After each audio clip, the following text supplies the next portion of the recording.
এই সরকারের সাথে যত সমস্যা আমার তৈরি হয়েছে সব কিছুর জন্য এই বিচার না করা দায়ী।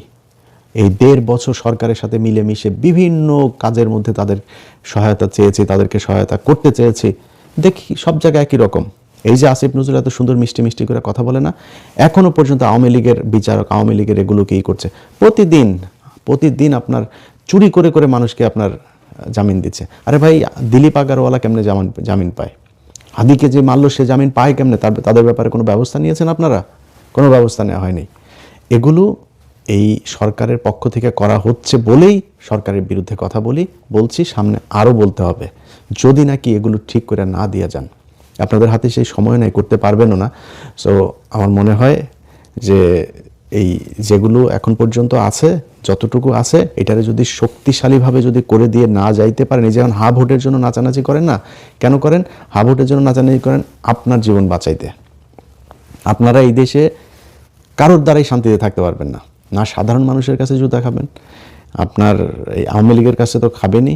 সো মনে করেন না যে আওয়ামী লীগকে টাকা পয়সা খেয়ে তারপরে তাদের সুবিধাজনক জায়গায় দিয়ে যে তারপরে আপনারা এখানে ভালো থাকতে পারবেন, সারা জীবনেও পারবেন না। তাদের ব্যাপারে আপনাদেরকে সুনির্দিষ্টভাবে মানুষের যেই চাহিদা, মানুষের যে দাবি, সেই দাবির প্রেক্ষিতে এদের বিচার করতে হবে, যার যতটুকু শাস্তি। যে ব্যক্তি ওই দিনাজপুরের এক প্রত্যন্ত গ্রামের একজন আওয়ামী লীগের কর্মী, তার সাজা যতটুকু, যদি 1 মাস হয় সাজা 1 মাস হবে। যে কেন্দ্রে ছিল, কেন্দ্রে থেকে যে হত্যা নির্দেশ দিয়েছে তার সাজা যতটুকু ততটুকু হইতে হবে। কিছু লোকজনের সামনে রেখে এই যে সময় টিভির একজন সাংবাদিক, ওর নাম হলো মাহবুবুর রহমান, নাম বলে জেমসন মাহবুব।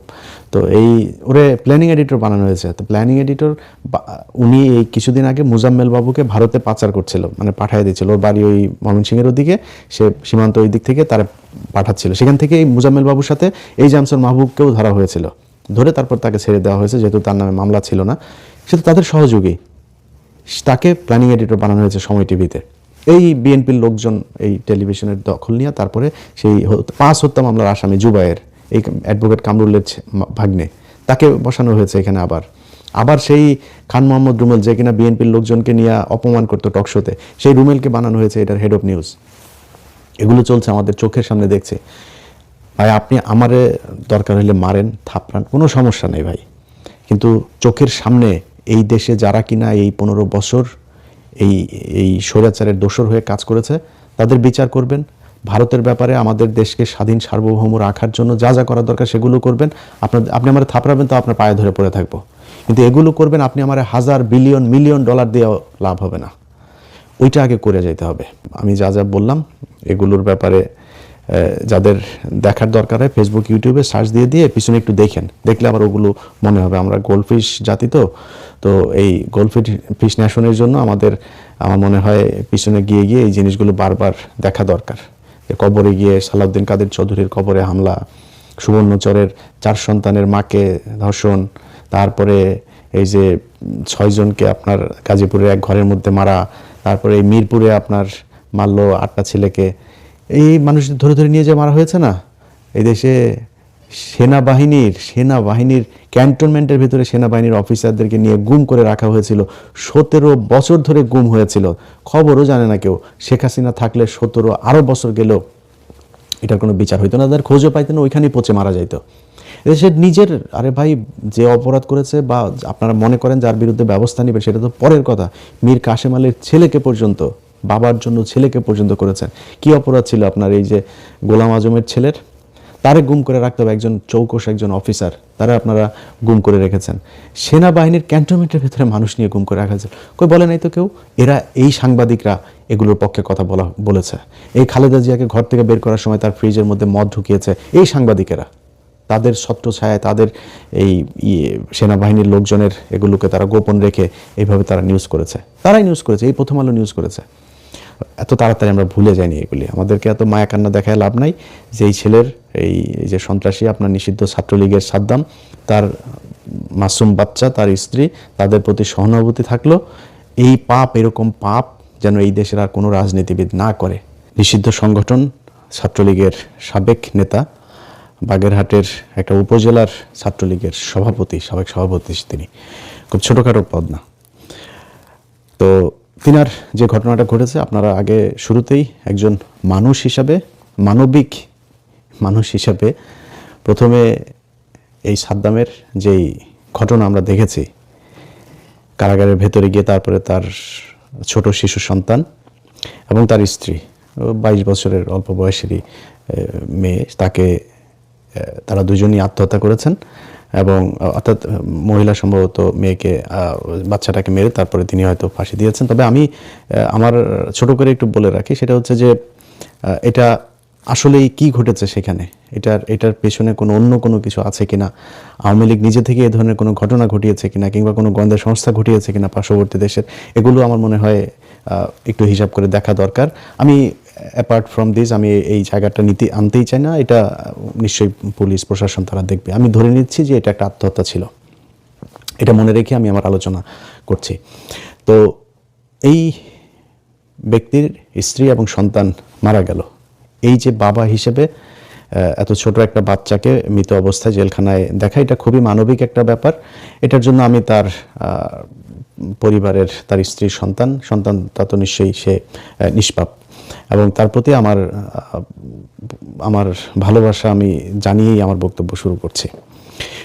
কিন্তু বিষয় হচ্ছে যে আজকের যে বাংলাদেশ, এই যে বর্তমান যে বাংলাদেশ, আওয়ামী লীগের হাজার হাজার কর্মী জেলখানায়, তাদের এই পরিণতি, এই রাজনৈতিক অসহিষ্ণুতা, এটা নিয়ে এসেছে কে? আজকে অনেকে মনে করবেন যে আওয়ামী লীগ যদি এটা করেছে তাই বলে কি এখন আওয়ামী লীগ চলে গিয়েছে, অন্য সরকারই সেটা করবে? মানে এই সরকার করছেটা কি? আমরা এটার আরো কঠোর অবস্থানে যাওয়ার পক্ষে। এই জন্যই আমার ব্যক্তিগতভাবে আমি সরকারের সাথে আমার এত সমস্যা, এগুলোর কারণে তারা বিচার করে নাই ঠিক মতো। যেই সংগঠন, আপনি যদি এই ছেলের, এই যে সাদ্দামের ফেসবুক পেজ, সেটাতে যদি আপনি আইডিতে যদি যান, তার আইডিতে সেই এই যে 25-এর আপনার মাঝামাঝি সময়েও সে যেসব পোস্ট করেছে, প্রকাশ্যে সে মিছিল করছে। তুই তো নিষিদ্ধ সংগঠন, তুই দেশের সরকারের আইন ভঙ্গ করে তারপরে তুমি মিছিল করতে পারবে না। অনেকেই বলছে তাকে কেন, তার কি অপরাধ, তাকে জেলে রাখা হয়েছে কেন? সে মিছিল করেছে, এর মাঝখানেও মিছিল করেছে। সে কদিন পর ওই যে তন্ময় হেলাল, তাদের সাথে, তন্ময় হেলালেরা কারা? এরা সন্ত্রাসী, এরা হত্যা মামলার আসামি, পলাতক। তাদের এগুলো নিয়ে তারপরে সে ফেসবুকে ওপেনে এগুলো করেছে, তো তাকে জামিন দেবে কিভাবে? আমি যদি মনে করি যে তার কোনো দোষ নাই, ধরে নিলাম, আমি যতটুকু তার এলাকাতে খোঁজ নিয়েছি, প্রচণ্ড উগ্র এবং মাদকাসক্ত এবং সন্ত্রাসী কার্যকলাপের সাথে এই সাদ্দাম জড়িত। অনেক মানুষ আছে এখনও নাকি তার কথা শুনে, তার কথা মনে করে আল্লাহর কাছে দোয়া করে যে আল্লাহ বাঁচাইছো এর হাত থেকে আমাদেরকে। এত ভয়ঙ্কর লেভেলের এই সন্ত্রাসী ছিল এই সাদ্দাম। তো তারা ধরে নিলাম সে খুবই নিষ্পাপ, নিরীহ, তার কোনো সমস্যা নাই। দল হিসেবে যারা মনে করেন যে আগের সরকার এরকম করেছে বলে এই সরকার এরকম করবে, তাদের কাছে প্রশ্ন, দল হিসেবে এখনও ঘাড়ের উপর নিঃশ্বাস ফেলছে আওয়ামী লীগ। প্রতিদিন তারা আওয়ামী লীগ এই ভারত থেকে, বিভিন্ন দেশ থেকে তারা হুমকি ধামকি এগুলো দিচ্ছে। তারা ক্ষমা চেয়েছে? এই যে 15 বছর যা করলো, এটার জন্য তো ক্ষমা চাওয়া উচিত ছিল। ক্ষমা চেয়েছে? ক্ষমা চায়নি। তাহলে আপনি মাফ করবেন কাকে? যে ক্ষমা চায়নি সে এখনও হুমকি দিচ্ছে। তার এই সাদ্দামের ফেসবুক পোস্টগুলি দেখেন না, দেখা হবে এই সেই হাবি জাবি, বিশাল হুমকি। মানে বাংলাদেশে কোনো সরকার আছে এটা সে মনেই করে না, এরকম একটা ভাব নিয়ে সে এগুলো করতো। ওপেনে ঢাকা শহরে এসে সে মিছিল করে, তাদেরকে আপনি ক্ষমা করবেন কিভাবে? তারা মাপ চাক, তারা পুরো সংগঠনগতভাবে যে আমরা মানুষ হিসাবে ভুল করেছি, আমরা আর এই ভারতের সাথে মিলে এইভাবে মানুষ মারবো না, আমরা এটার জন্য ক্ষমা চাই। ক্ষমা চেয়েছে? ক্ষমা চায়নি। আপনি মাপ করবেন কাকে? এখন মূল পয়েন্টে আসেন। আমাদের দেশের সাংবাদিক, এই যে প্রথম আলো বিশাল সুন্দর এক যে সাদ্দামরা কেন মৃত স্ত্রী সন্তানদের সাথে দেখা করতে পারে না, কলাম লিখেছে তারা। আরও সাংবাদিক, সব সাংবাদিকরা দেখলাম একদম মানে পাগল হয়ে গিয়েছে এটার জন্য। ভাই, এই 15 বছর অনেক ঘটনা ঘটেছে। আমি আমার আজকের ভিডিওতে আমি মানে ঘন্টাখানেক ঘাটাঘাটি করে যে কটা ভিডিও পেয়েছি, সেই কটা ভিডিওর ব্যাপারে আপনাদেরকে বলবো যে কি করেছে এখন এই 15 বছরে এই বাংলাদেশের মানুষের উপরে কি নির্যাতন হয়েছে। আপনাদের খিলগাঁয়ের জনির কথা মনে নাই? জনির বাচ্চার বয়স কত? যারা সাদ্দামের আজকে এই মুক্তির কথা বলছেন, এই সাদ্দামের মুক্তির মতো এরকম আরেকজনকে তো মুক্তি দেওয়া হয়েছিল এর আগে, মনে নাই? সেই ব্যক্তি ছাড়া পেয়েই তারপরে গিয়ে হাদিকে মেরেছে। তো এখন সাদ্দামরে ছাড়তে হবে? সে তারপরে আবার ফের হাসনাতকে ধরবে, সার্জিসকে ধরবে, নাহিদকে ধরবে, নাসিরউদ্দিন পাটোয়ারিকে ধরবে, এই জন্য ছাড়তে হবে? তার অন্যায়ের সাজা পাইতে হবে। সেখানে সে এই যে প্যারোলে মুক্তির বিষয়, বিডিআর সদস্যদের যাদের সাজার মেয়াদ শেষ হয়েছে আজ থেকে 10 বছর আগে, এরকম এক ব্যক্তির গেল কিছুদিন আগে কুমিল্লাতে তার বাবা মারা গিয়েছেন, তার প্যারোলে মুক্তি দেয় নাই। সারে তো নাই, প্যারোলে মুক্তি দেয় নাই। কেন দেয় নাই জানেন? বলেছে সেখানে যেতে আসতে সময় লাগবে, এই জন্য মুক্তি দেয়নি। এই দেশের মিডিয়া কথা বলে নাই তো। এখন পর্যন্ত বিডিআরের লোকজন জেলখানায় আছে, তাদের পরিবারের লোকজনের সাথে তো কথা হয়। ভাই, এই মানে ক্যান্সারের রোগী আছে বেশ কয়েকজন, শরীরের বিভিন্ন জায়গায় কোমর পায়ের এখানে আপনার ড্রিল মেশিন দিয়ে এই আর্মির লোকজন তাদেরকে নির্যাতন করেছে। পা অবশ হয়ে গিয়েছে, হাঁটতে পারে না, নানান অসুখে ভুগছে। অনেক বছর, তো 17-18 বছর হয়ে যাচ্ছে। মানুষগুলোরে প্যারোলে যাইতে দেয়নি। এরকম অনেকের স্ত্রী সন্তান বাবা মা মারা গিয়েছে, ম্যাক্সিমামকে প্যারোলে মুক্তি দেওয়া হয়নি। তারপর প্যারোলে মুক্তি এটা একটা মানবিক ব্যাপার। এটা কেন হয় নাই, কি হয় নাই, প্রশাসনের দিক থেকে একটা বলছে, তাদের দিক থেকে আরেকটা বলছে, আমরা জানি না কি হয়েছে। প্যারোলে মুক্তি দিলে আপনি জেল গেটের ভেতরে নিয়ে যে তাকে দেখিয়েছে, এই মানবিকতা আপনি দেখিয়েছেন? আপনারা লাশ দেন নাই। এই পুরান ঢাকার ইব্রাহিম, আমাদের এই ক্রাইম এডিশনে নিউজ গিয়েছে, দেখেন ইব্রাহিমকে এই যে 7টা ছেলেকে গাজীপুরে মারলো, একটা লাশ দেওয়া হয়নি। লাশ আনতে গিয়েছে, তাদের স্বরাষ্ট্রমন্ত্রী নিজে বলেছেন যে যারা লাশ নিয়ে বেশি করবে তাদের পারিবারিকভাবেও তাদের ব্যাপারে খোঁজ নেওয়া হবে এবং তাদের ব্যাপারে ব্যবস্থা নেওয়া হবে। চিন্তা করেছে আরেক ছেলে আছে, ইব্রাহিমের বাবা চিন্তা করেছে আরেক ছেলে আছে, যাক আর বাদ দিলাম। তো তারা করে নাই, তারা লাশও পায় নাই। এখন লাশ খুঁজছে, ওই জুরাইনে খুঁজছে, গাজীপুরে খুঁজছে, ঢাকায় খুঁজছে, নানান জায়গায় যে তারা লাশ খুঁজছে। এটা সেই বাংলাদেশ। এই দেশে মনে নাই এই যে সালাউদ্দিন কাদের চৌধুরী মারা গিয়েছে, মারা যাওয়ার পরে কবরে হামলা করেন নাই? এটা সেই দেশ। এই দেশে এই কাদের মোল্লাকে বানিয়েছে কসাই কাদের, শহীদ নিজামী তাকে বানানো হয়েছে, তিনি নাকি পাকিস্তানিদের এখানে নিয়ে মেয়ে সাপ্লাই দিতেন, হরিণ সাপ্লাই দিতেন। মীর কাসিম আলী, দেলার হোসেন সাইদি, যাদের হত্যা করা হয়েছে, এই পৃথিবীর এমন কোনো আইন আদালত যদি প্রমাণ করতে পারে যেই কথাগুলো বলে তাদেরকে ফাঁসি দেওয়া হয়েছে, হত্যা করা হয়েছে, এই বিচারিক হত্যাকাণ্ড যদি প্রমাণ করতে পারে, তাহলে হাতে ছুরি পরে তারপরে ঘুরব। মানুষগুলোকে মারা হয়েছে, একদম ঠান্ডা মাথায় হত্যা করা হয়েছে ভারতের প্রেসক্রিপশনে। মারা যাওয়ার পরে আজকে জেল গেটে বাচ্চাকে কোলে নিয়ে যায়, এটা দেখে যাদের খারাপ লাগে, সেদিন জেলখানার সামনে আমি নিজে উপস্থিত ছিলাম। এই কাদের মোল্লার ঘটনার দিন তার লাশের গাড়ির উপরে জুতো দিয়ে এই ঢালা দেওয়া হয়েছে, জুতো ছুঁড়ে মারা হয়েছে, মিষ্টি বিতরণ করা হয়েছে লাশের গাড়ির সামনে দাঁড়িয়ে। পরিবারের মানুষগুলোকে লাশের গাড়িটার সামনে পর্যন্ত যেতে দেওয়া হয়নি, গাড়ির উপর জুতা মেরেছে। এটা সেই বাংলাদেশ। এই বেশি দিন হয় নাই খালেদা জিয়া মারা গিয়েছে। খালেদা জিয়ার মৃত্যুর জন্য এই দল দায়ী। জেলখানার ভেতরে তো স্লো পয়জনিং করেছেই, তারপরে তার চিকিৎসাটা পর্যন্ত নিতে দিতে দেয় নাই। যে সময় তিনি জেলখানায় নিয়ে যাওয়া হলো, তারপরে যদি তাকে চিকিৎসার জন্য যেতে দেওয়া হইতো, বাঁচতে পারতো তো। আল্লাহ যদি হায়াত লিখে রাখতেন সে আপনারা সেই চেষ্টা করতে দেন নাই। খালেদা জিয়া দেশের বাইরে গিয়ে কি করতো? খালেদা জিয়া কি তারেক রহমানের চাইতে বেশি পাওয়ারফুল, বেশি শারীরিক শক্তি তার, সে গিয়ে আপনার সরকার উৎখাত করে ফেলতো? আপনি দেন নাই। তারপরে একটা ছেলের কথা আমার খুব, ওর বাবা মা যেভাবে কান্না করেছে, শিবিরের একটা ছেলে মারা যাওয়ার পরে ক্রসফায়ারে তাকে নিয়ে মারা হয়। এই দেশে ক্রসফায়ারের নিউজগুলো কিভাবে হইতো জানেন? ক্রসফায়ারের নিউজগুলো হয়তো শিবিরের সন্ত্রাসী, শিবিরকে বানানো হয়তো ডাকাত, জিহাদি নাশকতার প্রস্তুতিকালে সেখানে যাওয়ার পরে বাংলাদেশের গণমাধ্যম নিউজ করেছে এইভাবে যে তারা পুলিশের উপর গুলি করেছে, পুলিশ পাল্টা গুলি ছুঁড়েছে। নিরীহ মানুষ, মুফতি হান্নানের কথা মনে আছে? এই আজকে যে প্রথম আলো কান্নাকাটি করে, এই প্রথম আলো নিউজে মুফতি হান্নানের ফাঁসি হয়েছে।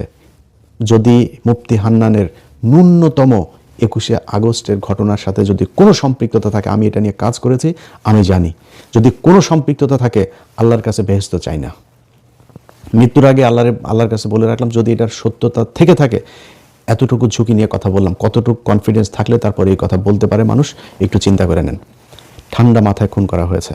এই প্রথম আলোর লোকজন, এই সন্তোষ শর্মা, এই ডেইলি স্টারের লোকজন, 71, সময় টিভি, এরা সাথে থেকে তারপর পুলিশকে দিয়ে ঠান্ডা মাথায় এই দেশে আলেম ওলামাদেরকে হত্যা করা হয়েছে। এটা সেই দেশ। এই জুলাইয়ের ঘটনার সময় জুলাইয়ের ছোট ছোট বাচ্চাগুলো, একটা বাচ্চা বাসার ভেতরে আপনারা হেলিকপ্টার থেকে গুলি করে মানুষ মেরেছেন। এটা তো সেই দেশ। হাদির সন্তান ছোট না, জনির বাচ্চা ছোট ছিল না, তখন মনে ছিল না? আজকে যেই পত্রিকা যেই পত্রিকা এটা নিয়ে এত মানবিক নিউজ করছেন, এই পত্রিকার একটা নিউজ দেখতে চাই শিবিরের ছেলেপেলেদেরকে। এই যে শিবিরের সাবেক সভাপতি দেলোয়ার, শিবিরের সাবেক সভাপতি শফিকুল ইসলাম মাসুদের গর্ভবতী স্ত্রী, তাকে পর্যন্ত নির্যাতন করা হয়েছে। পায়ে ধরে, পুলিশের পায়ে ধরে পড়েছিল যে আমার সন্তানটা নষ্ট হয়ে যাবে, আমাকে মেরেন না।